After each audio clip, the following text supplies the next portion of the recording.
BOURGET, France, AP. The latest news from the UN Climate Conference in Paris, which runs through December 11th. All times local, 12:40 p.m. Mayors from around the world are sharing their experiences in making construction, transport and waste management more environmentally friendly. We have set reducing our carbon emissions as a goal for every project we do, said Ralph Becker, mayor of Salt Lake City. He argued that cities can take their own actions without waiting for national laws or an international agreement. He met Friday with scores of other mayors in Paris on the sidelines of high-stakes UN negotiations on a possible accord to reduce the man-made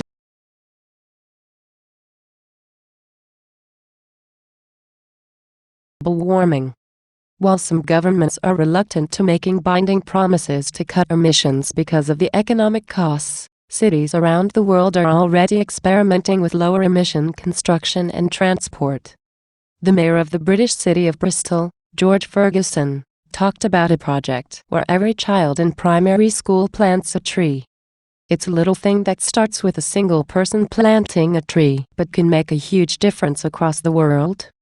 11:55 a.m. French President François Hollande is encouraging mayors of the world to get involved in fighting climate change and praising those that are already setting an example with low-emission buildings and public transport policies. Hollande said Friday that no region in the world can feel protected from climate disorder. He opened a large global gathering of mayors and local officials focused on climate change, on the sidelines of the UN Conference on Climate taking place outside Paris through December 11th. Hollande says, by 2050, two-thirds of mankind may be living in cities. He is urging mayors to keep urban growth under control.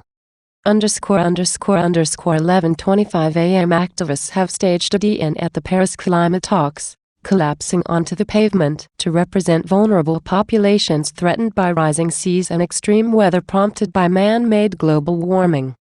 Climate justice now, chanted 24 activists, some on the ground and some standing holding photos of poor countries that are feeling the effects of global warming.